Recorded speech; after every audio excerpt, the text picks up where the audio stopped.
How did a night in a holding cell turn into the moment my son realized he had lost everything he thought he owned?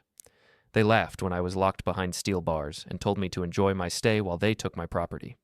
But when the warden noticed the ring on my hand, the balance of power shifted in complete silence. Before we continue, we ask you to hit the hype button, subscribe, and like the video to help the channel grow. Tell us which city you are from in the comments.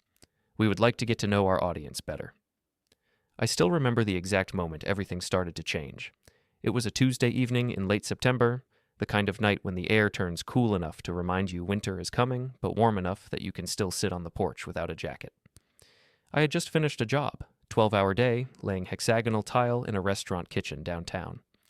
My hands ached the way they always did after a long shift, that deep soreness that settles into your knuckles and wrists. I was 52 years old, and my body knew every one of those years. When I pulled into the driveway of my house, the house I had bought 23 years ago with money I saved from 6 years of apprenticeship and journeyman work, I noticed Evan's car already parked out front. My son's black sedan, the one he bought 2 years ago when he was still talking about his startup idea, the one that never quite got off the ground. Laura's white SUV sat beside it. I felt a small twist in my stomach. Nothing dramatic, just that quiet sensation you get when you know something is coming, but you cannot name it yet. I walked through the front door, my work boots heavy on the hardwood floor I had installed myself during the summer of 2008. The house smelled like coffee, which was strange because I had not made any that morning. The living room was empty, but I could hear voices coming from the kitchen. "Dad," Evan called out before I even reached the doorway. "We need to talk." I set my keys on the small table by the stairs and walked into the kitchen. Evan sat at the head of the table, my table, the one I had eaten breakfast at for more than 2 decades, with his laptop open in front of him. Laura sat beside him, her hands folded neatly on the surface. They both looked at me with expressions I could not quite read. Not hostile, but not warm either, something in between. "Hey," I said. "Did not know you were coming by." "We have coffee," Laura said, gesturing toward the pot on the counter. "Help yourself." I poured a cup and sat down across from them. The kitchen felt different somehow, like the air pressure had changed. I took a sip and waited. "So," Evan began, glancing at Laura before continuing, "we have been doing some thinking. About the future. About logistics." I nodded slowly. "Okay." "Laura and I have been talking about moving," he said. "Finding a bigger place. Something with more room. We want to start a family, and the apartment is just not cutting it anymore." "That makes sense," I said. "You have been in that place for what, 3 years now?" 4, Laura corrected. 4 years. Evan tapped a key on his laptop, and the screen lit up with what looked like a spreadsheet. "The thing is, Dad, the market is rough right now. Prices are crazy. We have been looking, but everything decent is out of our range." I took another sip of coffee. "Housing is expensive. Always has been." "Right," Evan said, "which is why we have been thinking about alternatives." Laura leaned forward slightly. "Trent, we know this house means a lot to you. We know you have put a lot of work into it. But the reality is, it is a big space for one person. You are here alone most of the time. It just seems like it might make more sense for you to downsize." I felt that twist in my stomach again, sharper this time. "Downsize," I repeated. "Temporarily," Evan added quickly. "Just for now. You could stay in the guest room here while we figure things out, or we could help you find a small rental nearby, something easy to maintain." I set my cup down and looked at both of them. "Wait, this is my house?" "Technically," Laura said, and her tone had shifted now, become more precise. "There are ways to structure things that make more sense for everyone involved, from a tax perspective, from an estate planning perspective." "Estate planning," I said. Evan closed his laptop. "Dad, you are not getting any younger. You have been doing tile work for 30 years. That takes a toll.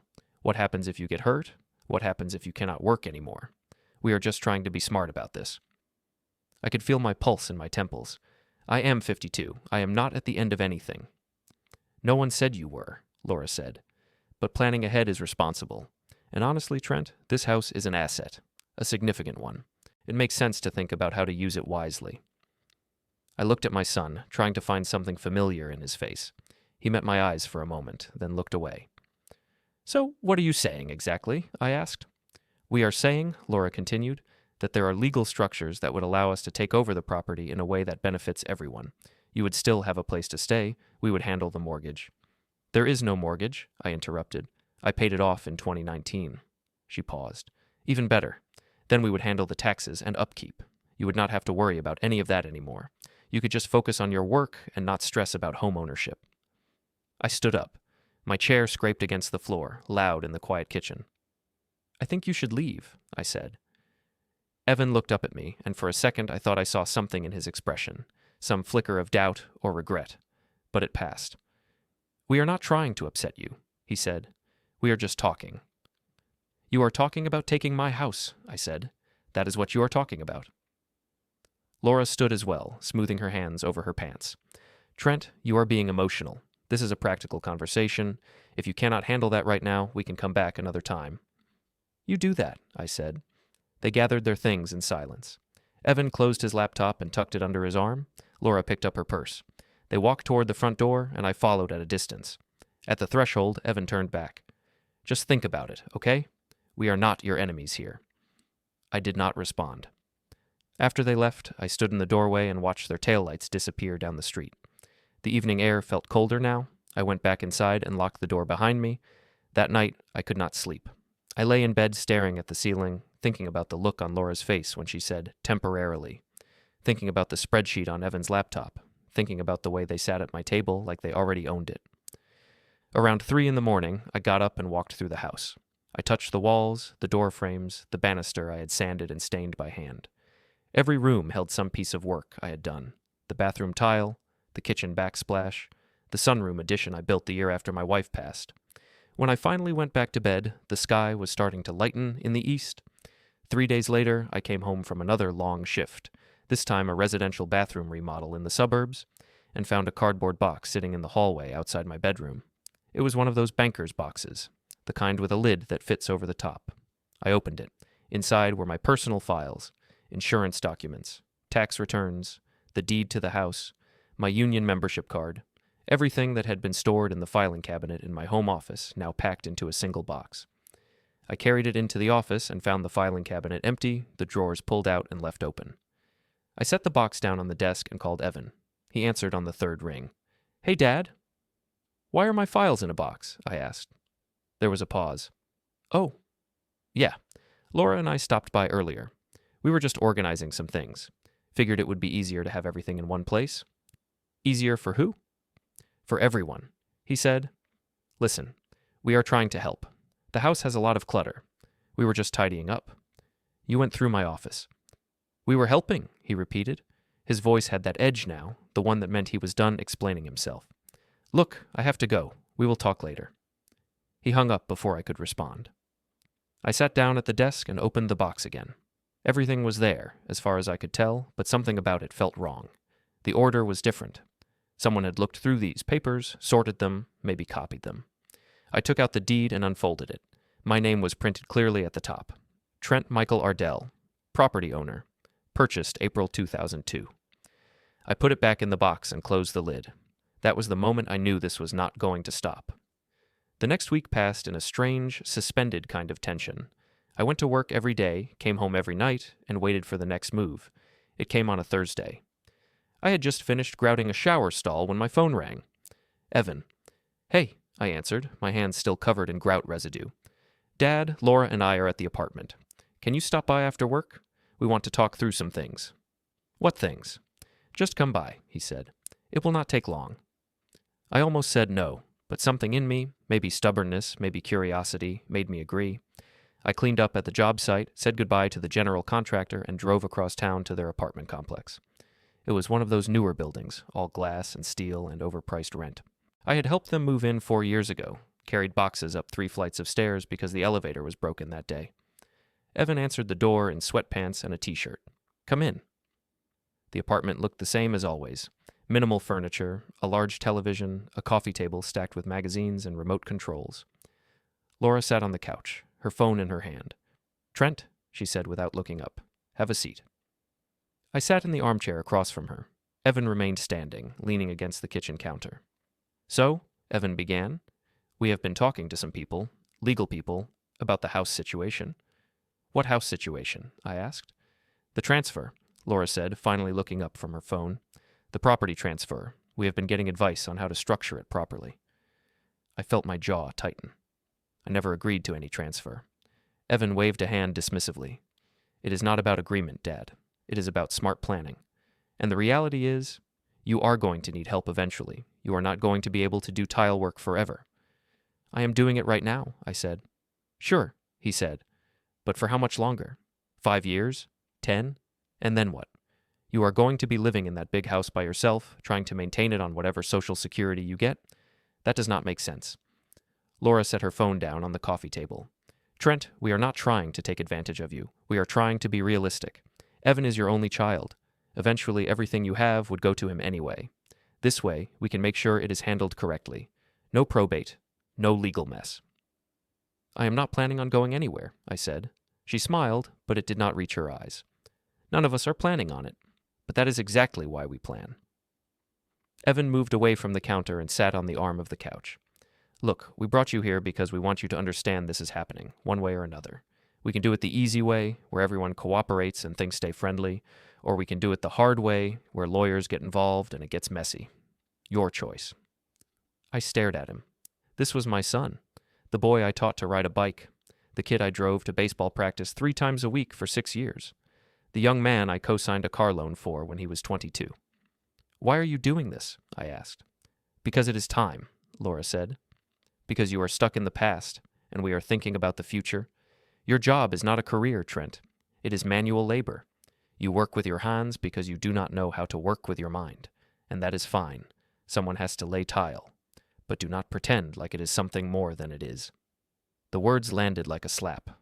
I looked at Evan, waiting for him to say something, to tell her she was out of line. He just looked at the floor. I think I should go, I said, standing up. Fine, Laura said. But this does not go away just because you leave the room. Start thinking about what you want this to look like, because it is going to happen either way. I walked to the door and let myself out. In the parking lot, I sat in my truck for a long time, my hands gripping the steering wheel. My phone buzzed with a text from Evan. Sorry if that was rough. Laura just wants what is best for everyone. I did not reply. The next morning, I drove to the tile supply warehouse where I had been buying materials for nearly 20 years. The owner, a man named Terry Hollis, greeted me at the front counter. Trent, he said, grinning, how is that restaurant job coming? Finished it yesterday, I said. Came out clean. Always does with you. He pulled up my account on his computer. What do you need today? Nothing yet, I said. Just wanted to stop in, see how things are. Terry raised an eyebrow. Everything all right? Yeah, I said, though we both knew it was not entirely true. Just thinking. We talked for a while about the industry, about supply chain issues and price increases, and which contractors were worth working with. Terry had known me since I was a journeyman, back when I was still learning the trade under a master installer named Frank Gaines. Frank had been the one to sponsor my union application, the one who taught me the difference between doing a job and doing it right. You still wearing that ring? Terry asked, nodding toward my hand. I glanced down at the silver band on my right ring finger. It was simple, unadorned except for the engraved insignia of the Tile Installers Union. I had received it the day I completed my master certification, more than 15 years ago. Every day, I said. Good, Terry said. Not a lot of guys earn that anymore. Most just do the work and call it good enough. But you did it the right way. I thanked him and left, driving back through town with the windows down and the radio off. I thought about what Laura had said. Manual labor. Like it was something beneath notice. Like 30 years of skill and precision and craftsmanship meant nothing because it involved getting your hands dirty. When I got home, there was an envelope taped to my front door. I pulled it off and opened it. Inside was a single sheet of paper, an official notice from the county assessor's office. It stated that a review had been initiated regarding the property at my address. No further details. Just a case number and a phone number to call if I had questions. I went inside and called the number. A woman answered. County Assessor's Office. Hi, I said.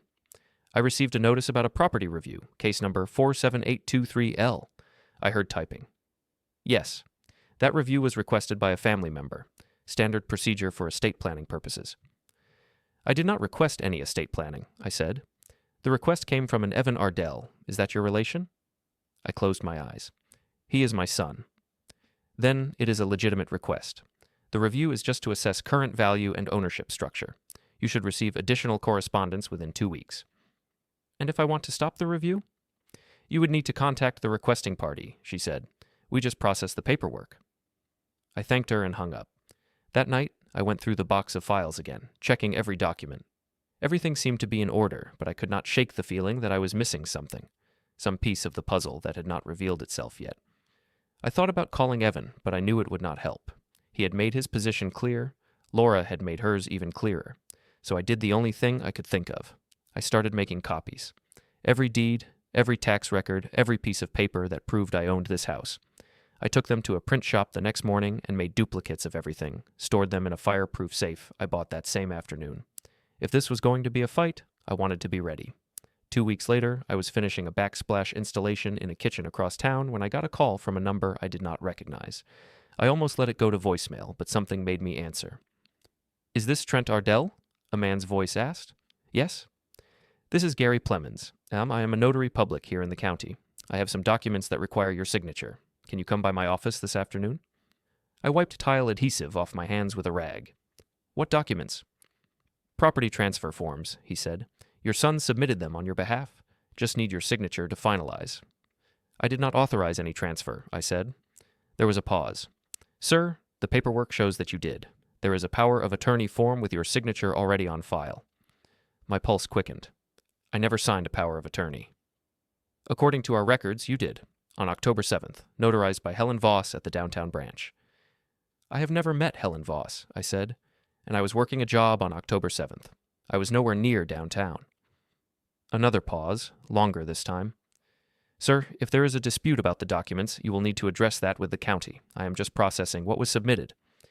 Do not process anything, I said. I will be there in an hour. I finished the backsplash in record time, cleaned up my tools, and drove straight to the notary's office.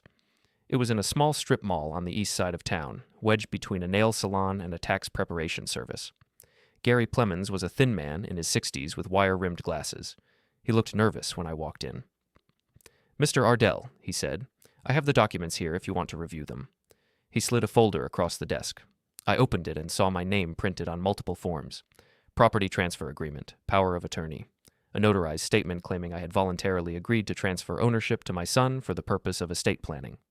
At the bottom of each page was a signature that looked almost exactly like mine. This is not my signature, I said. Plemons shifted in his chair. Sir, I am just the notary. I did not witness the signing. That was done at another location. By Helen Voss. Correct. And you have her contact information? He hesitated. I can give you the downtown branch address, but like I said, this is a county matter now. If there is fraud involved, you need to report it to the authorities. I took a photo of every page with my phone, then closed the folder and pushed it back across the desk. Do not submit these. If you do, I will make sure everyone knows they are forged. I left before he could respond. Outside, I sat in my truck and stared at the photos on my phone. The signatures were good. Whoever had done this had practiced. But they were not perfect. The loop on the A in Ardell was slightly different from mine. The slant of the letters was a degree or two off. I drove home and immediately called Evan. He answered on the first ring. Hey, Dad. Did you forge my signature? I asked. Silence. Evan. I do not know what you are talking about, he said finally. The notary office, the power of attorney, the property transfer. Did you forge my signature? Dad, you are paranoid. No one forged anything. You probably just do not remember signing it. You have been under a lot of stress. I was working on October 7th, I said. I have timesheets. I have witnesses. I was nowhere near a notary office. Then maybe it was a different date, he said. I do not keep track of your schedule. Evan, I said, trying to keep my voice steady, if you submitted forged documents, that is a felony. Do you understand that? Jesus, Dad. Listen to yourself. You are accusing your own son of a felony because we are trying to help you plan for the future. This is insane. Laura's voice came through in the background, muffled but audible. Is he still going on about this? Evan sighed. Look, I have to go. We will talk later. We will talk now, I said. But the line was already going. I sat at the kitchen table, the phone still in my hand, and tried to think clearly. Someone had forged my signature. Either Evan had done it himself, or he had paid someone to do it. Either way, he had submitted fraudulent documents to the county in an attempt to take my house. The realization settled over me like a weight. My son was trying to steal from me. I called the county clerk's office and explained the situation. The woman on the phone was polite but unhelpful. "If you believe documents were forged, you need to file a report with the sheriff's department," she said. "We cannot halt processing without a formal complaint." "How long does processing take?" "Usually 4 to 6 weeks, but if there is a dispute, it can take longer." I thanked her and hung up. That night, I barely slept again. I kept thinking about the signatures, about the way Evan had deflected on the phone, about Laura's voice in the background. The next morning, I drove to the sheriff's department and filed a formal complaint. The deputy who took my statement was young, maybe late 20s, and he listened with a neutral expression. "Do you have proof the signature is not yours?" he asked. "I have timesheets showing I was working when the document was supposedly notarized," I said, "and I have copies of my actual signature for comparison." "Okay," he said, typing into his computer. "We will open an investigation. It might take some time." "How much time?" "Depends on the caseload. Could be a few weeks. Could be a few months." I felt my frustration rising. "So in the meantime, they can just keep processing the fraudulent documents?" "You can request a hold through the county clerk," he said, "but that is a separate process." I left the sheriff's department feeling more helpless than when I had arrived. Over the next few days, I tried to keep to my routine. Work, home, checking the mail far too often. The letter came on Friday, certified. I signed for it and opened it in my driveway. It was a summons. Because of a contested property dispute and the risk of asset concealment, I was ordered to report to the county detention facility for processing and a 72-hour hold pending a hearing. I read it 3 times. They were going to lock me up. Because my son had forged my signature. I called the number at the bottom. "County detention intake." "I received a summons," I said. "There has to be a mistake." "What's your name?" "Trent Ardell." Typing. Then, "No mistake. Intake tomorrow at 9 a.m. Failure to appear will result in a warrant." "This is a property dispute," I said. "I'm the victim. My son forged documents." "That will be addressed at the hearing. The hold is precautionary. You need to report as scheduled." The connection cut out. I stood there with the letter in my hand, the ground feeling slightly unsteady. Tomorrow morning, I was going to be locked in a cell, and there was nothing I could do to stop it. I didn't sleep.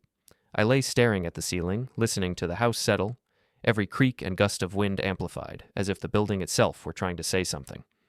At 7, I made coffee. My hands were steady, which surprised me. I'd expected panic. Instead, there was a cold certainty. This was happening. I couldn't stop it. I could only move through it. I dressed in clean clothes, jeans and a button-down, and slipped on my union ring. I wasn't sure why that mattered, but it did.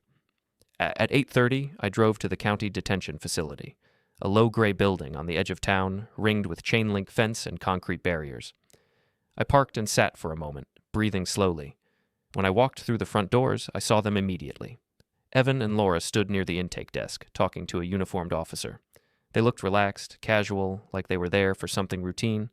When Evan saw me, he smiled. "Hey, Dad," he said. "Glad you made it." I did not respond. I walked past them and approached the desk. The officer looked up from his paperwork. "Trent Ardell?" "Yes." "ID, please." I handed over my driver's license. He scanned it, typed something into his computer, then nodded toward a side door. "Through there. Someone will process you." I glanced back at Evan and Laura. She was watching me with that same smile, the one that did not reach her eyes. "Enjoy your stay," she said. "We will take good care of the house while you are gone." Evan laughed. Actually laughed. The officer opened the side door and motioned me through. I stepped into a narrow hallway lit by fluorescent lights.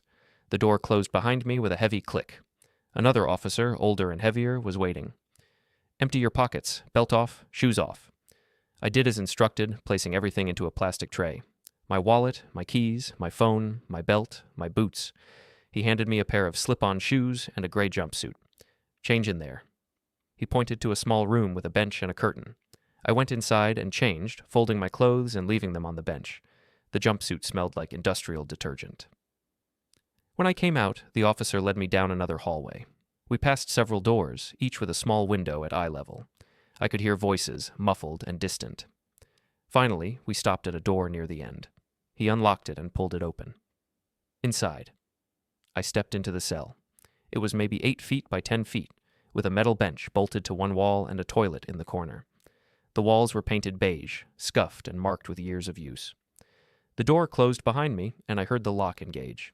I stood in the center of the cell for a long moment, then sat down on the bench. The metal was cold through the thin jumpsuit. I thought about Evan and Laura standing in the lobby, laughing. I thought about the house, my house, sitting empty while they decided what to do with it. I thought about the forged signatures and the fraudulent documents and the system that had brought me here instead of them. And I thought about the ring on my finger. An hour passed, maybe 2, I lost track. There was no clock, no window, just the fluorescent light overhead and the sound of footsteps in the hallway.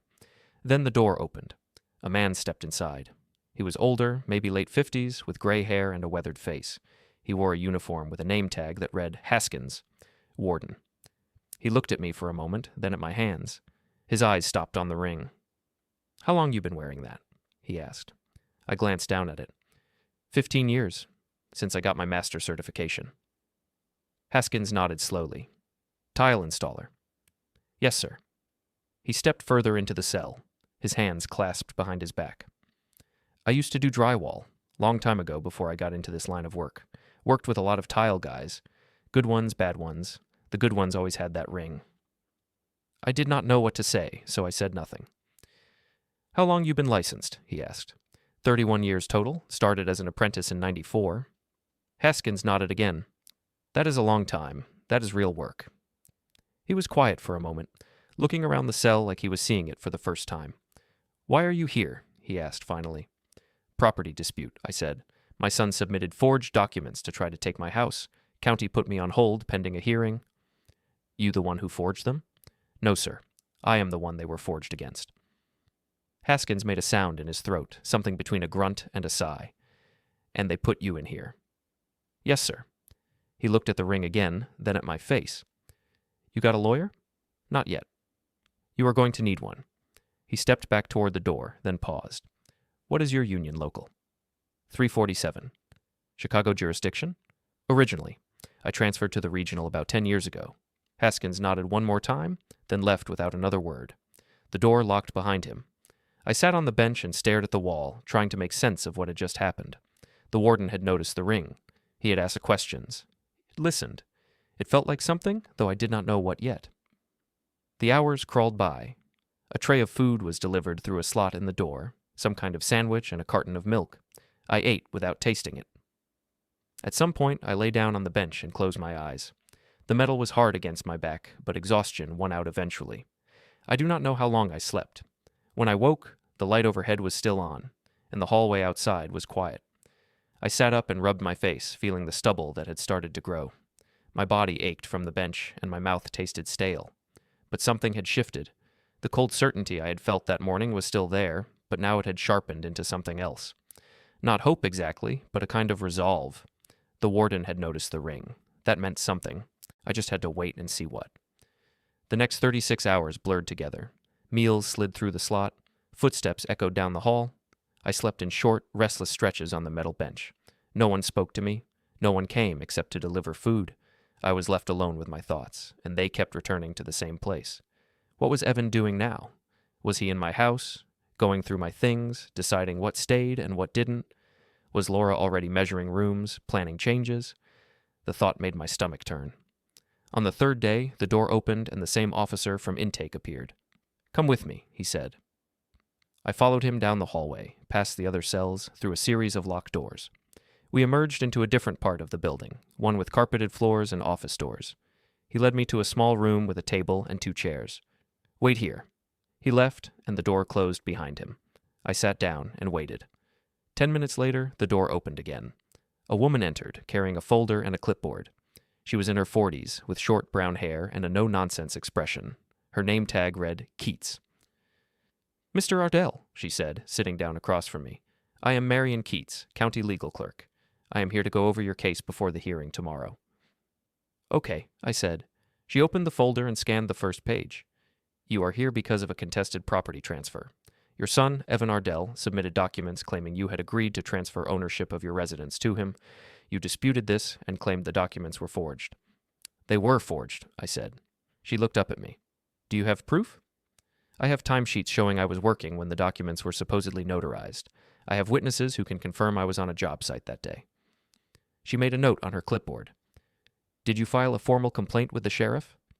"Yes, over 2 weeks ago." "And have they completed their investigation?" "I do not know." She frowned. Mr. Ardell, without proof of forgery, this is just your word against the documents. The county cannot rule in your favor based on testimony alone. So what am I supposed to do? I asked. Just let them take my house? No, she said. But you need evidence. Concrete evidence. Otherwise, the hearing will rule in favor of the existing documentation. I felt a spike of frustration. The existing documentation is fake. Then prove it, she said, not unkindly. Bring your timesheets. Bring your witnesses. Bring anything that can demonstrate you were not where the documents say you were. She closed the folder and stood up. The hearing is tomorrow at 10 a.m. You will be released after that, regardless of the outcome. Use the time wisely. She left, and I was alone again. The officer returned and led me back to the cell. The door locked behind me, and I sat on the bench, my mind racing. I needed evidence. Real, undeniable evidence. But I had been locked up for 3 days. I had no access to my files, my phone, my truck. Everything I needed was back at the house, assuming it was still there. I leaned back against the wall and closed my eyes. Think, I told myself. Think. The warden had noticed the ring. He had asked about my union. That had to mean something. Union records, my license, my certification. Those were documented. Those were official. Those could not be forged. I sat up straighter. If I could prove I was a licensed working tradesman with 31 years of continuous employment, that would establish credibility. It would show I was not some confused old man who did not know what he was signing, but I needed someone to pull those records. I needed help. Another hour passed, then another. Finally, as the light outside the small window near the ceiling began to fade, the door opened again. Warden Haskins stepped inside. He looked at me for a moment, then pulled the door closed behind him. I made some calls, he said. I stood up. Sir? To your union local. Talked to a guy named Paul Renner. You know him? Paul Renner, I repeated, searching my memory. He is on the advisory board. I have met him a couple of times. Well, he knows you, Haskins said. Pulled your file. You have been a member in good standing since 1994. Master certification since 2010. No complaints, no violations. Solid record. I felt something loosen in my chest. Why did you do that? Haskins crossed his arms. Because I spent 20 years working construction before I took this job. I know what that ring means, I know what it takes to earn it, and I know guys like you do not end up in holding cells unless someone is trying to screw them. He pulled a folded piece of paper from his pocket and handed it to me. Renner faxed this over. It is a summary of your employment record, union certifications, job history, license renewals, everything official. I unfolded the paper and scanned it. My name at the top. Dates of apprenticeship, journeyman status, master certification, a list of every major job I had worked in the last 15 years. This is evidence, I said. Yes, it is, Haskins said. And Renner said he will testify at the hearing if you need him to. I looked up at him. Why would he do that? Because the union takes care of its people, Haskins said, especially when someone is trying to pull something shady. Renner said property fraud against tradesmen is more common than people think. Families see a house, see some equity, and decide they are entitled to it. But the union does not play that game. I folded the paper carefully and put it in my pocket. Thank you. Haskins nodded. Hearing is tomorrow. You will have your chance. Make it count. He left, and the door locked behind him. I sat back down on the bench, the paper in my pocket, feeling like the first solid thing I had held in days. Tomorrow. The hearing was tomorrow, and now I had proof. That night I slept better than I had since this whole thing started. The bench was still hard, the cell was still cold, but I did not care. I had a plan, and I was going to see it through. The next morning, I was escorted from the cell at 9 o'clock. The same officer who had brought me in led me through the facility, but this time we went in a different direction. Down a corridor with windows that let in actual daylight. Through a set of double doors into a section of the building that looked more like an office than a detention center. He stopped at a door labeled Administrative Hearing Room B and knocked twice. Come in, a voice called. The officer opened the door and motioned me inside. The room was small, maybe 20 feet by 15, with a long table at one end and several rows of chairs facing it. A woman sat behind the table, Marion Keats, the clerk I had spoken with yesterday. Beside her was a man in a suit, gray-haired and stern-looking, who I assumed was the hearing officer. Evan and Laura sat in the front row of chairs. They looked relaxed, confident. Evan had his arm draped over the back of Laura's chair. When I walked in, they both turned to look at me. Laura's expression did not change, but Evan's smile faltered just slightly. I took a seat in the back row, as far from them as possible. The officer who had escorted me stood by the door. The hearing officer looked at his watch, then at Marion. "Are we ready to proceed?" "Yes, sir," she said. He picked up a gavel and tapped it lightly on the table. "This hearing is now in session. Case number 47823L, regarding contested property transfer at 428 Maple Drive. I am hearing officer Grant Fielding. Let the record show all parties are present." He looked at Evan. "Mr. Evan Ardell, you are the petitioner in this case. Please state your position." Evan stood up. He was wearing a dress shirt and slacks, looking every bit the responsible adult son. "Yes, sir. My father, Trent Ardell, signed documents transferring ownership of his property to me for the purpose of estate planning. The transfer was notarized and submitted to the county in accordance with all legal requirements. My father is now disputing the transfer, claiming he did not sign the documents, but the signatures match, the notary records are in order, and everything was done properly." Fielding made a note. "And you have copies of these documents?" "Yes, sir." Evan handed a folder to Marion, who passed it to Fielding. The hearing officer reviewed the pages in silence. After a moment, he looked up at me. "Mr. Trent Ardell, you are disputing the validity of these documents. On what grounds?" I stood up. My legs felt steady. "On the grounds that I never signed them. I was working on the date the documents were supposedly notarized. I have witnesses and timesheets that prove I was on a job site across town. Someone forged my signature." Fielding raised an eyebrow. "That is a serious accusation. Do you have evidence to support it?" "Yes, sir." I pulled the folded paper from my pocket and walked forward, handing it to Marion. "This is a summary of my employment record from the Tile Installers Union. It shows I have been a licensed tradesman for 31 years. I am a master certified installer with a clean record. I have never missed a day of work without notice, and I have never failed to document my hours." Marion passed the paper to Fielding. He scanned it, his expression neutral. "The day in question," I continued, "was October 7th. According to my timesheets, I was working at a residential remodel in the suburbs. The general contractor was a man named Tim Holloway.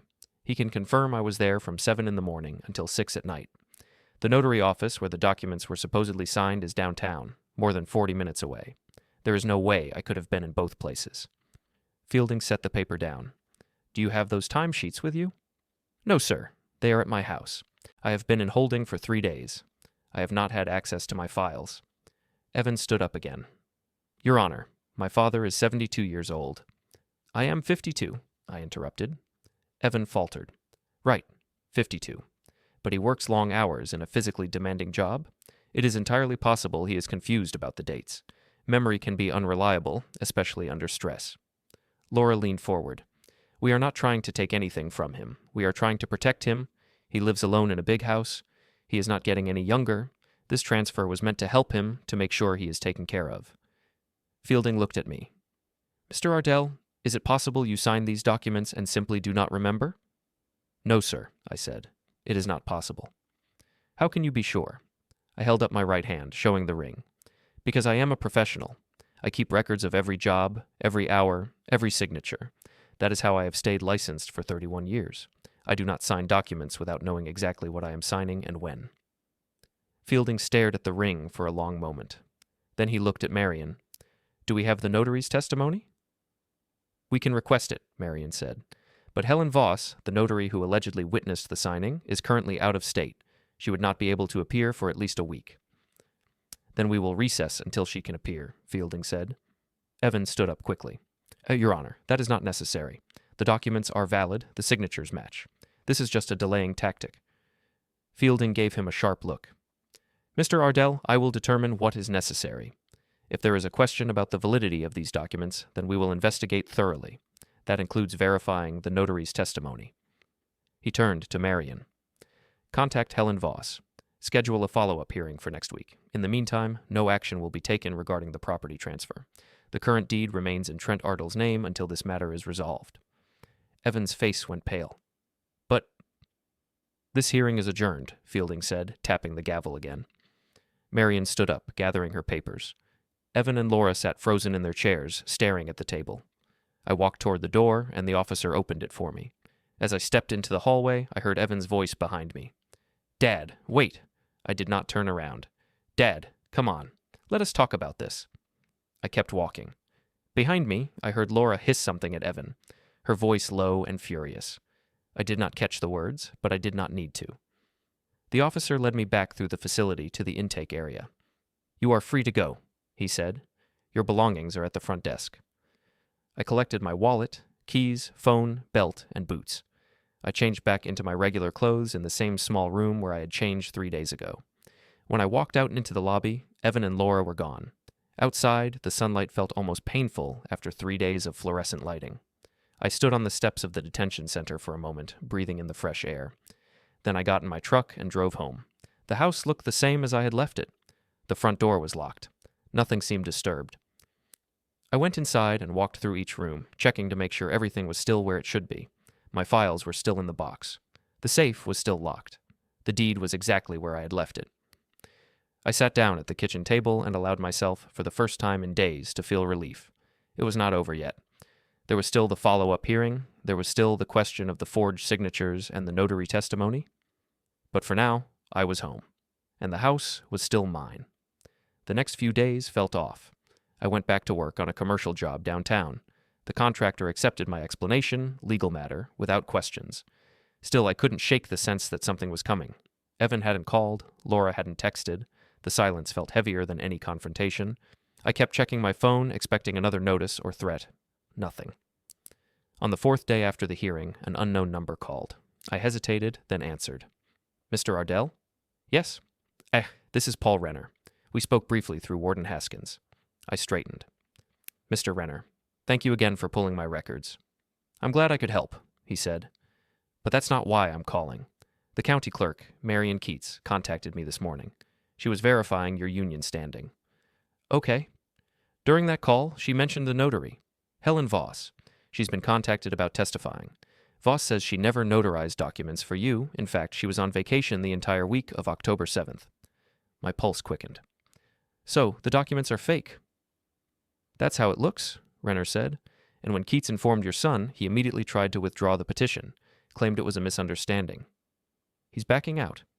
Exactly. Normally, that would end it. Petition withdrawn, case closed. But Keats isn't comfortable with that. She believes there's enough evidence of fraud to justify a deeper investigation. She asked if I'd testify about patterns of property fraud targeting tradesmen. And will you? Absolutely, Renner said. It happens more than people think. Family sees equity and decides they're entitled to it. Forged documents, fake notarizations. Most victims don't have the resources to fight back. You do. Clean record, solid reputation, union backing. That makes you dangerous. I didn't respond right away. Knowing this wasn't unique, that others had been targeted the same way, turned my anger into something colder. What happens next? I asked. The follow-up hearing is scheduled for this Friday. Keats is going to present her findings, including Voss's statement. I will be there to provide context about the broader issue. And you need to bring everything you have, timesheets, witness statements, anything that proves you were not where the documents claim you were. I will, I said. Good. And Mr. Ardell? Do not let your son convince you to drop this. He is going to try. He is going to apologize, claim it was all a mistake, maybe even blame his wife, but do not let him off the hook. What he did was criminal. If you let it slide, he will just try again. I understand, I said. See you Friday, Renner said, and hung up. I sat at the kitchen table, staring at the phone in my hand. Evan was trying to withdraw the petition. He knew he had been caught, and now he was scrambling to avoid the consequences. Part of me wanted to feel something for him. Pity, maybe, or sadness. He was my son, after all. But all I felt was that cold, settled anger. He had tried to take everything from me, and when that failed, he had tried to run. I was not going to let him. That night, I went through my files again, pulling out every document I would need for the hearing. Timesheets from October, invoices from the jobs I had worked, contact information for Tim Holloway, the general contractor who could confirm my presence on the 7th. I also pulled out photographs, pictures of jobs I had completed over the years, kitchens, bathrooms, commercial spaces, each one showing the precision and care I put into my work. Proof that I was not some confused old man, but a skilled professional who knew exactly what he was doing. By the time I finished, it was past midnight, but I felt ready. Friday could not come fast enough. The next morning, I got a text from Evan. Dad, we need to talk. Please call me. I deleted it. An hour later, another text. I am sorry. I know things got out of hand. Let us fix this. I deleted that one too. By the afternoon, the texts had become more desperate. Dad, please. Laura and I made a mistake. We just want to make things right. You are not answering. I am coming over tonight. We need to talk face to face. I did not respond to any of them.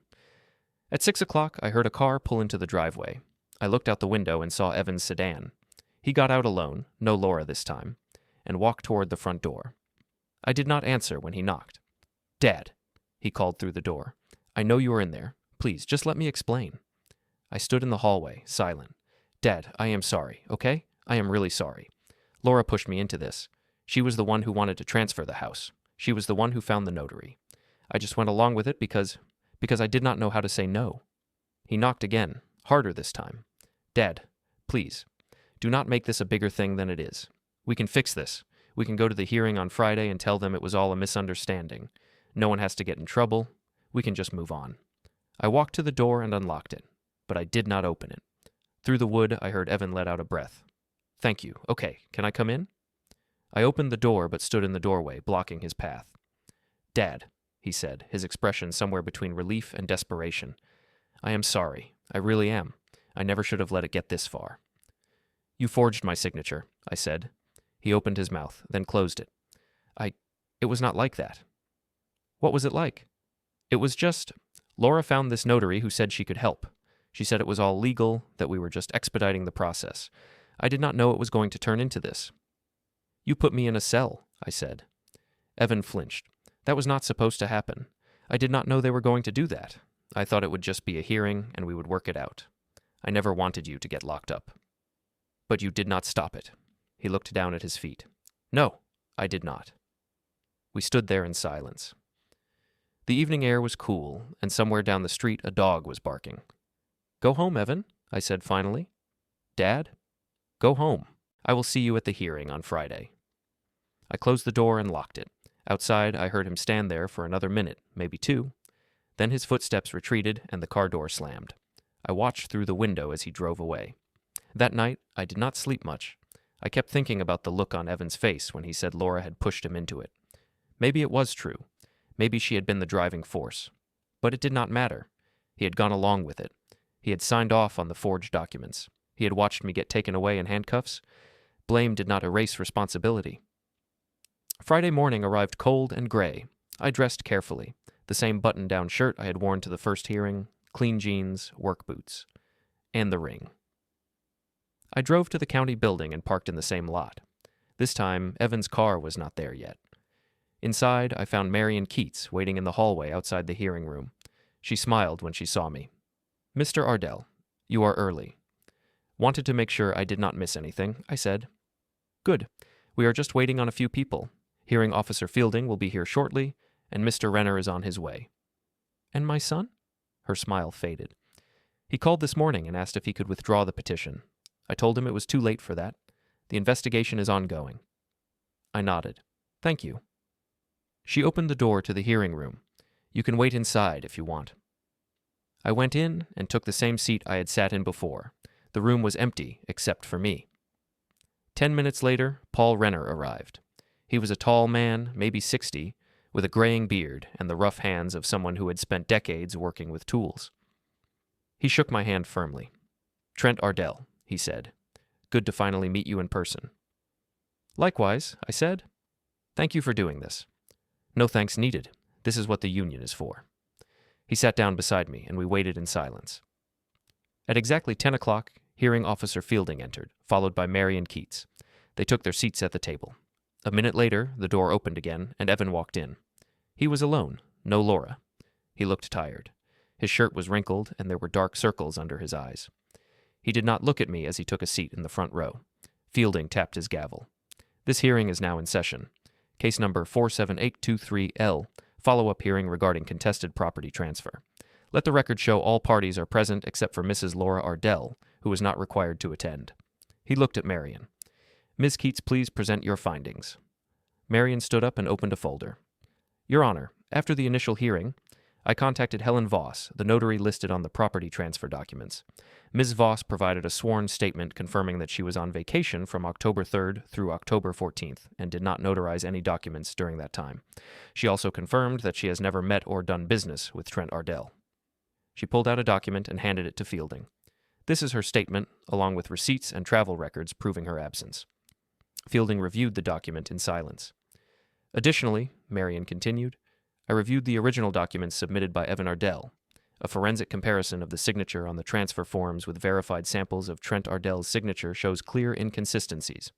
The slant, pressure, and letter formation do not match. She handed over another set of documents. These are the forensic findings. Fielding studied them carefully. Then he looked up at Evan. Mr. Evan Ardell, do you have anything to say in response to these findings? Evan stood up slowly. His voice was quiet. Your Honor, I made a mistake. I thought the documents were legitimate. I was misled by someone I trusted.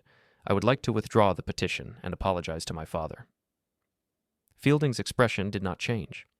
Mr. Ardell, these findings suggest more than a mistake. They suggest deliberate fraud. Do you understand the seriousness of that? Evan did not answer.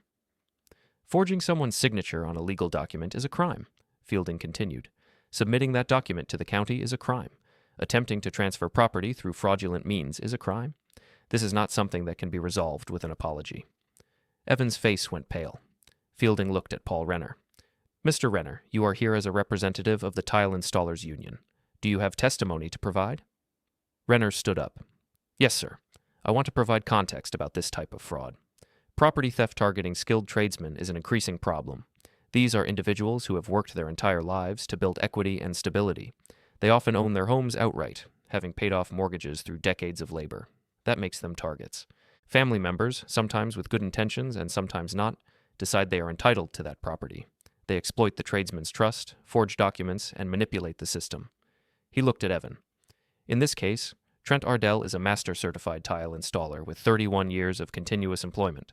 He has a spotless record, both professionally and personally. He is not confused. He is not incompetent.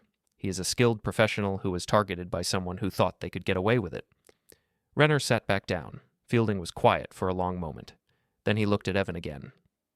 Mr. Ardell, I am referring this matter to the District Attorney's Office for criminal investigation. You will be notified of any charges filed against you. Evan sank into his chair. Fielding turned to me. Mr. Trent Ardell, the property at 428 Maple Drive remains in your name. The fraudulent transfer documents are null and void.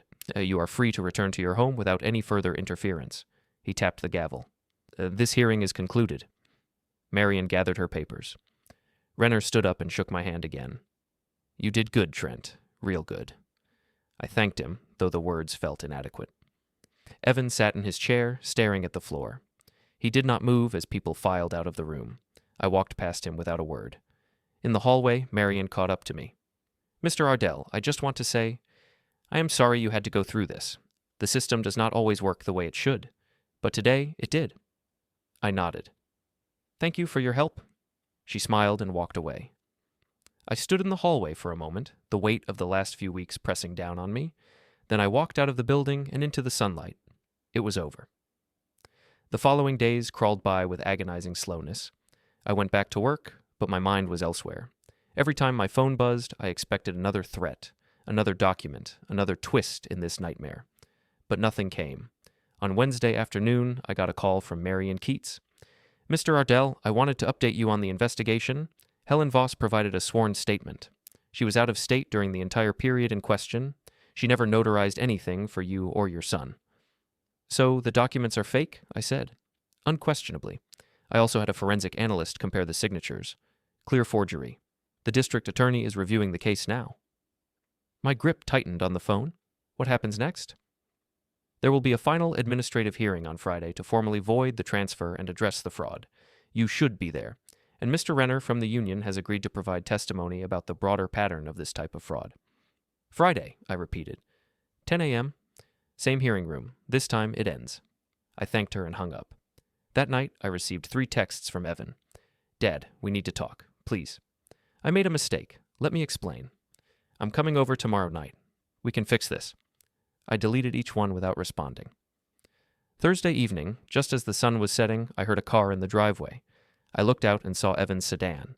He got out alone and walked toward the door. I did not answer when he knocked. Dad, I know you're in there. Please, just let me explain. I stood in the hallway, silent and still. Dad, I'm sorry. Laura pushed me into this. She found the notary.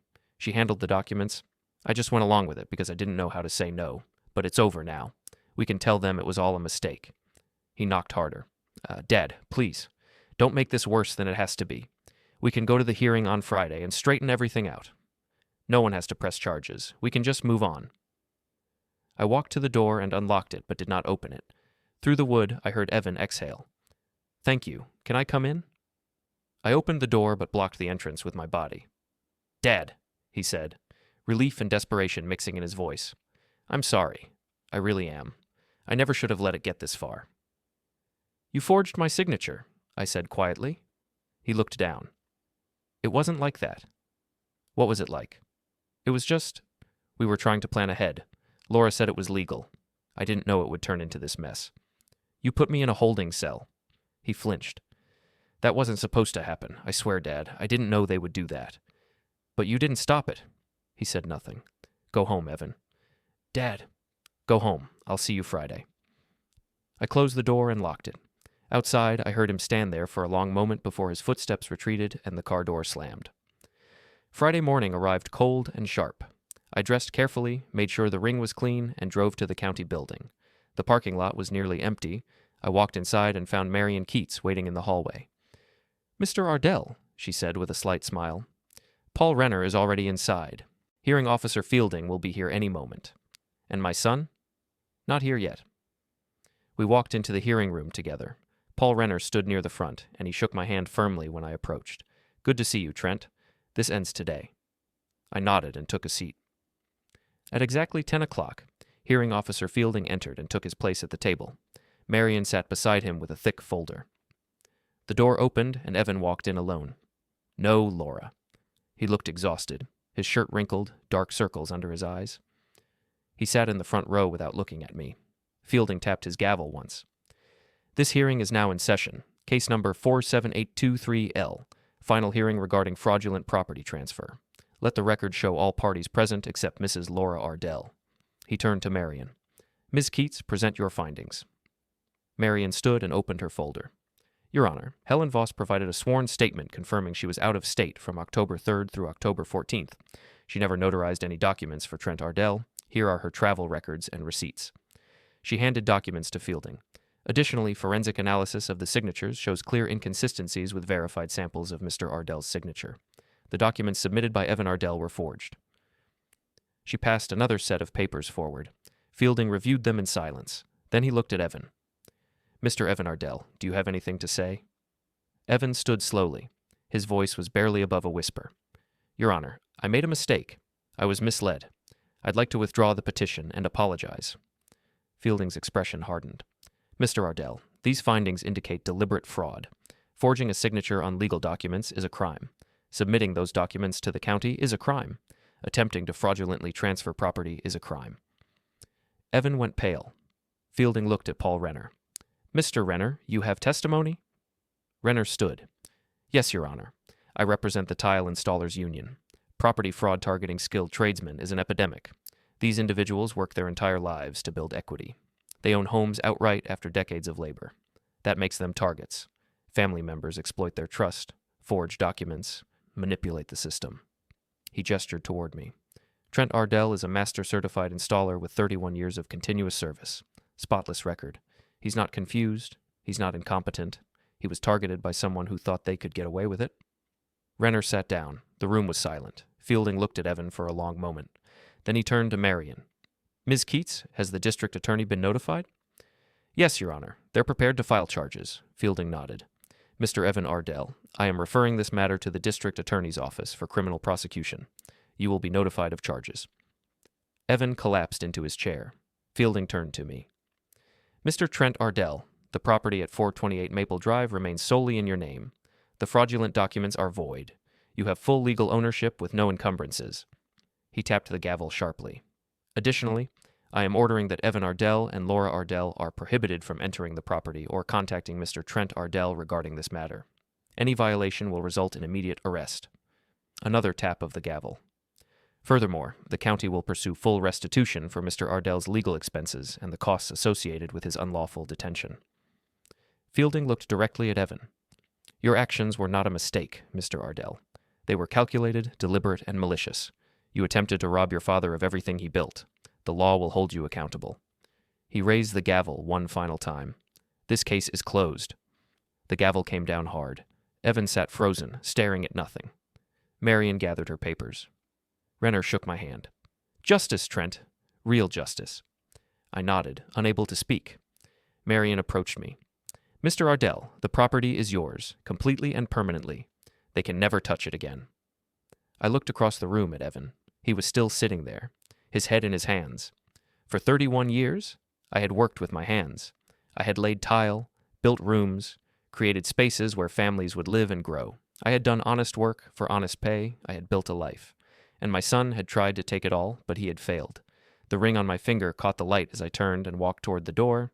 Behind me, I heard Evan finally move, heard him stand, heard him call out something I did not bother to hear. I pushed through the door and stepped into the hallway. The house was mine. The life was mine. The victory was mine.